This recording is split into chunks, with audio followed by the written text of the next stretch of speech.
Joining us now from ESPN TV that covers the NHL. Great job, Emily Kaplan. And Emily, thanks for joining us here on our podcast around the National Hockey League with Randy and Katie.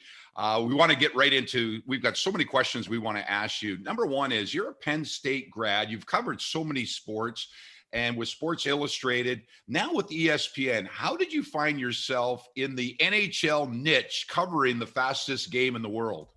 Well, firstly, I appreciate you guys having me on. And I just made a funny face when you said ESPN that covers hockey on TV, because it's still so surreal to me that that's happening next year.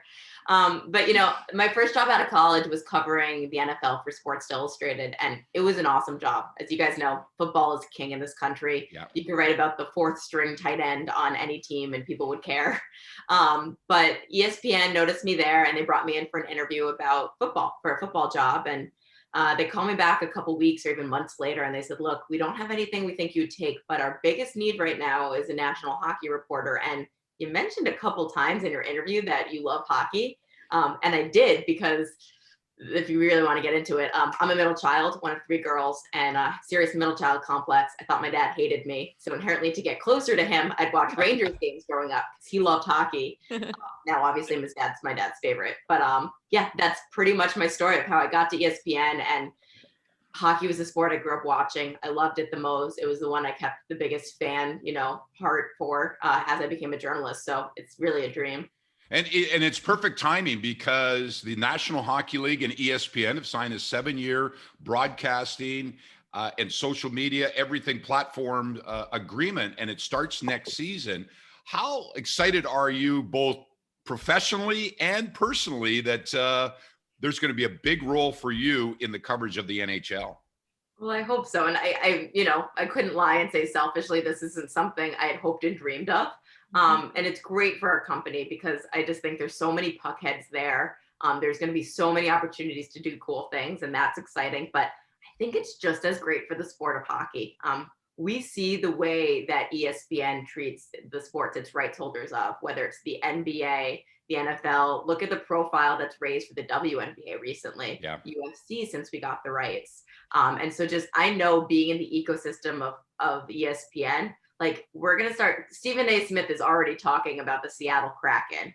I can't wait until he debates Andrei Vasilevsky versus Sergei Bobrovsky. That will be an awesome conversation to have. But just having the highlights on, I've been in so many hockey locker rooms over the last 4 years, and I see ESPN on, and I know these guys are frustrated. They're not being talked about.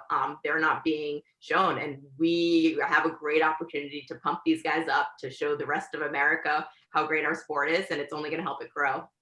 And Emily, you talk about, the obvious excitement around the TV deal, but for yourself personally, you started out with mainly being a writer, and have slowly over the years transitioned into this role of being on TV and to take it to the highest level. I've been on Sports Center and Around the Horn.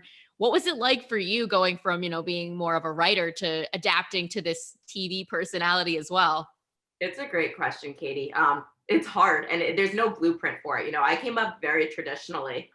When I was at Penn State, I worked for the school paper. My first byline wasn't even a byline. It was with the Associated Press, which is just straight news. And coming to ESPN, I've been so fortunate that with the platform and with my job, I've been able to flex a couple different muscles, and I can inject opinion a little bit here and there, and I pick my spots. And Around the Horn has just been such a great place for that, because it's such a cool, inclusive environment. It's fun. It's fast paced. Gotta watch a lot of NBA games for it though, which I don't love. I'm a hockey person. But and it's challenging, because in writing, I feel like I know how to put all of my facts, my nuance. I can get everything out there. And sometimes on TV, I'm given a 30-second sound bite, and I'm like, how do I share everything I know? So it's been a lot of self-editing, a lot of self-talk. You have to be confident on TV. You have to know that your face is going to be out there, and people are going to make a judgment on you in 2 seconds and maybe tweet at you, and their opinion doesn't matter as much as your opinion matters of yourself. Completely agree. And we've touched on that in the past, how social media can really make an impact on anyone that's in the spotlight like that. But, for yourself, you actually had a pretty strong start when you made your very first appearance. When you went on Around the Horn for the first time, did you ever anticipate you'd actually be winning? And just, can you tell us a little bit about what that was like? No, I was so intimidated to go on that show. Like to that point, it was, I want to say 2 years ago now in the playoffs, three, sorry, time is a warp. But I was in Columbus covering the Blue Jackets, and they called me. They said, okay, can you do the show next Tuesday? And I was like, you can only do the show in certain areas like Miami, New York, Dallas, wherever there's a camera. And I was like, oh no, I'm in Columbus, I can't. And if I'd asked my editor, I'm sure he would have sent me back to Chicago and I could have done it. But I was just so intimidated, and I was told, look, you can say no once, but don't say no twice. You just got to jump into it. Yeah. And I've been so fortunate. A lot of people on that show have been great mentors, and they've shared their tips and how they prepare. And the hardest thing is just being authentic in yourself and not being rehearsed, and being knowledgeable at the same time. And that's something I'm mastering, because I study like hell beforehand, because I just want to make sure if I'm going on TV, I know what I'm talking about. I still make mistakes though. I'm really embarrassed to say I said Justin Spieth on my last show. That was just embarrassing. I know who Jordan Spieth is. Hey, I've done it before too. I think I called Brett Connolly Mike Connolly last season, but I mean, you do it. You do your best. Exactly. I make 5, 6, 7 mistakes every broadcast. I feel so but good. you know what, Emily? Here's some advice I give to everybody. As long as your voice is loud and you sound convincing, that's the only thing you need to do. It's so all about confidence, right? It is. Projecting confidence. Mm-hmm. Yeah. It's been another unique season in the National Hockey League and the world that we're living in right now. We'd love to get your thoughts on the NHL, and it may be expanded as well as we inch towards the playoffs. We've got some interesting races. Who are some of the top teams that you've seen and covered that you believe are going to be at the top and maybe go the distance in the playoffs? I'm not just saying this because you guys are so close to the Florida Panthers, but I feel like the teams in that division, the top three, have been three of the most interesting teams to watch, the most dynamic teams to watch. I'm talking obviously about the Lightning, Canes, and Panthers. And I just think whoever emerges out of that side of the bracket and, that first 2 rounds, it's going to be incredible. And I think that team will have been battle tested and have a really good shot. And then the other 2 teams that really stand out to me are in the West. And it's the Colorado Avalanche and the Vegas Golden Knights. I just think they're firing at different levels right now. They've got a lot of depth. I think the Colorado Avalanche need to get a goalie before Monday. I just think they're one Philip Grubauer away from injury away from disaster like they were in last year's playoffs, but we'll see how that goes. Yeah, it's certainly an interesting dynamic as you approach the season, especially given the season that it's been with the games, just so many games at once. How for yourself have you managed to handle this much hockey happening in this short of a span?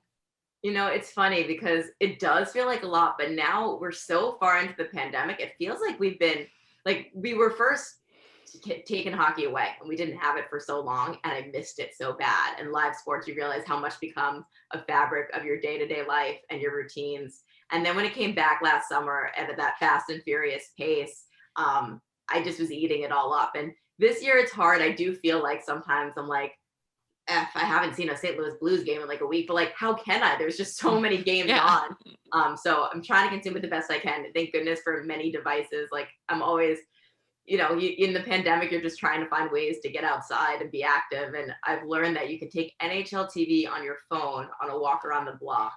And that has been my secret to staying sane and staying updated.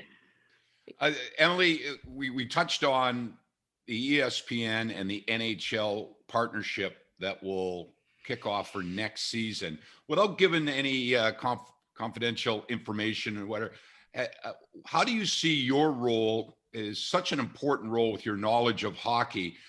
How do you see your role going to expand or change with the coverage of the NHL on ESPN? It's a great question because I still don't know all the answers to. I know what I'd love to do, and I'd love just to be able to contribute to so many more shows. And I think that's what excites me the most. There was a show Outside the Lines Friday 4 that I used to do. It fly out to Bristol every Friday, and they would always they would ask us what topics we wanted to talk about, and I'd always bring up hockey, and it would only be able to make the show a couple times because they're like, well, it's just going to be hard. We don't have rights, so we can't use B-roll or highlights. So it's just not going to be a good segment. And now those conversations won't be happening because we have it all, and we have access, to all of that stuff. I'd love the opportunity to try different things and flex different muscles. Sideline reporting or ringside reporting is something I think would be really, really cool. But just being on the site and being, around the game production for the Stanley Cup final on our network, it's something I'm really going to cherish, and it's just going to be surreal. And I can't believe it's like a year away. And to follow up on that, Emily, it's not just so the fans understand, it's not just a terrestrial TV coverage that's going to be very expanded in that, but there's so many other platforms that are going on that we're going to see in the streaming and everything that goes that we're heading to in the future, and how the sports fan, how they consume sports in all platforms. It opens up a whole new world. And I think that's what, and I'm sure that's the same thing with you, that makes it so exciting, because the consumer now is very demanding. It's like the microwave. They want it hot. They want it now. But I think and especially what we've heard, the partnership between ESPN and the National Hockey League is, I think that the fans are going to be overwhelmed with the information and the content that's going to be provided.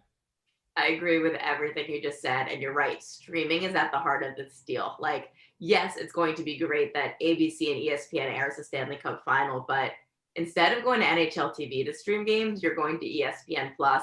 And I think what's really cool about that specifically is ESPN Plus, we show UFC fights exclusive to that. In our new NFL deal, there's going to be some exclusive aspects of the NFL package that are on ESPN Plus. So think of all those fans who are now becoming conditioned to come to this app. And if they can just happen upon a hockey game, or they can happen upon a really cool preview show, or in the crease with Linda Cohen, or whatever offerings we have there that, like you said, are going to be a little more non-traditional. Maybe there wasn't room for them on linear TV.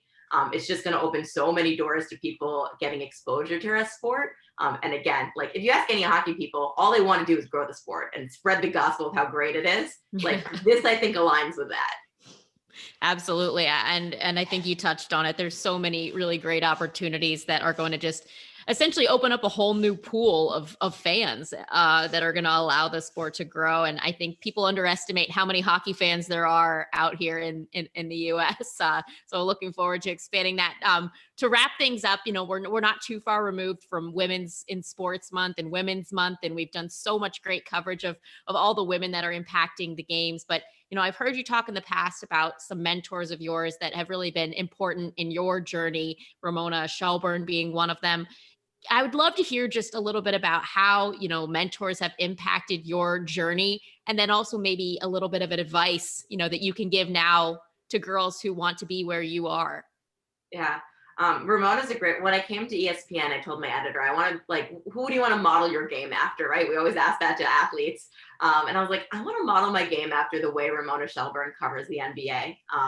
And ESPN is amazing because they were like, okay, we're going to invest in you. Go on this 2-day trip to LA and shadow her. And it was just incredible. Like, I went to the studio, she's doing the jump.